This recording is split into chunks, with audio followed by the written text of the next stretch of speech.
The world feels more unstable than ever. Natural disasters are intensifying.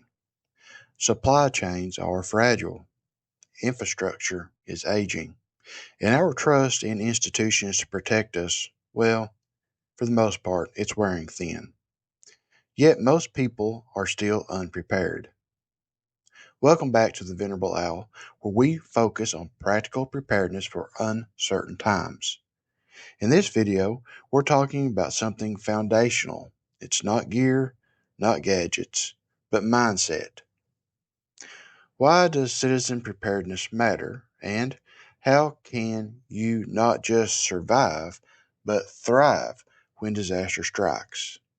Stay tuned, and we'll break it all down.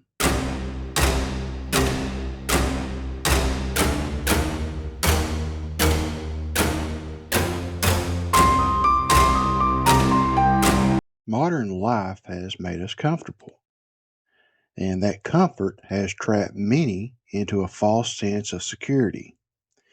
With the flick of a switch, the lights come on, tap of a screen, and the groceries arrive.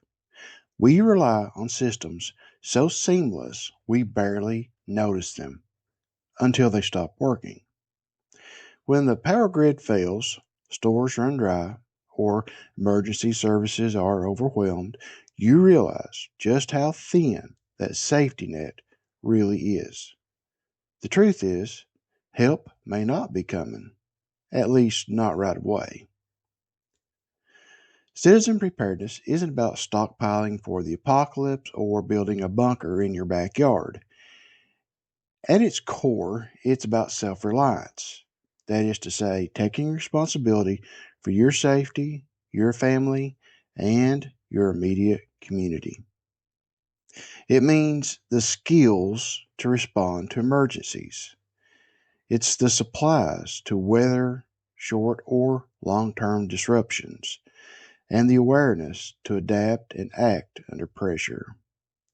It's about thinking ahead so you're not left behind. Now let's be clear.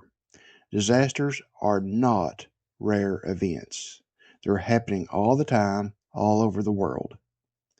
In the U.S. alone, there are over 100 FEMA declared disasters every year. Emergencies happen. Extreme weather events have tripled since the 1980s. Grid and internet outages are increasingly frequent and in scope. Civil unrest is rising globally and often unfolds in hours, not days. So ask yourself, what would you do if the power was out for a week? If the water stopped flowing? If the grocery stores were empty? If emergency services were overwhelmed? That's where citizen preparedness kicks in. Preparedness happens in 3 stages. First, survive. You meet your most basic needs: water, food, shelter, safety. This is the 72-hour window where most people fall apart. But if you're prepared, you're already a step ahead. 2. Stabilize. Once immediate danger passes, you assess. You ration, protect, communicate, and plan.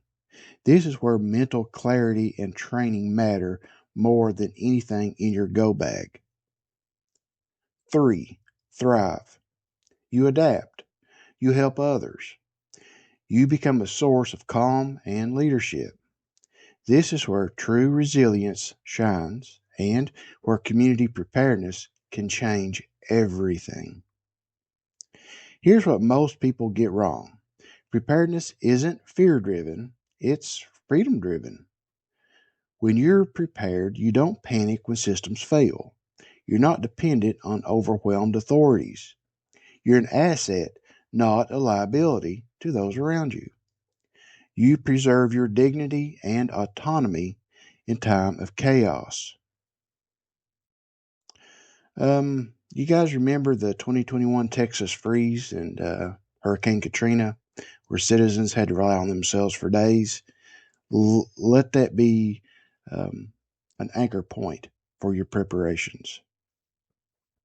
In these events, those who had basic preparedness measures, such as stored water, alternate heating, communications plan, some first aid knowledge, fared far better than those who didn't. Start small, but start now. Focus on the core 4, and those are water. Store at least 1 gallon of water per person per day for a minimum of 3 days. Invest in water purification methods, filters, tablets, and learn how to boil water and make it safe. Food. Have non-perishable, ready-to-eat food for at least 72 hours, ideally 2 weeks. Canned goods and rice, beans, MREs, and a way to cook them without the grid. Safety and shelter. A good first aid kit, flashlights, extra batteries, and a heat or cooling plan depends on your region and location. Shelter doesn't just mean a roof, it means protection from exposure. Communication and awareness. Crank or solar radios is always important to have. Emergency contact plans, a local map, the ability to stay informed when the internet is down. Then build up from there. Financial resilience, evacuation plans, training in CPR and first aid, situational awareness. Don't forget to develop an emergency action plan.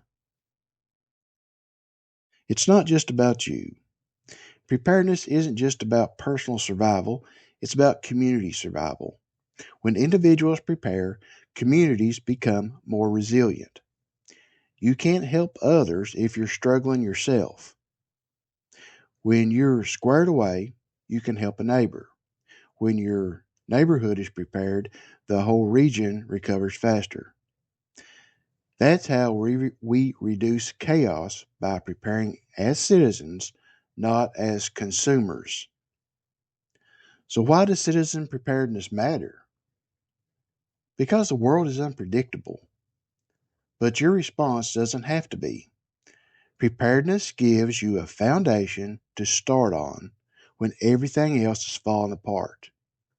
It's not extreme, it's not paranoid, it's just being wise. If any of this message has resonated with you, don't hesitate to hit that like and subscribe button. We're here to equip you with knowledge, tools, and a mindset to stay resilient in a world that's constantly changing. Remember, be prepared, get proper training, and learn new skills.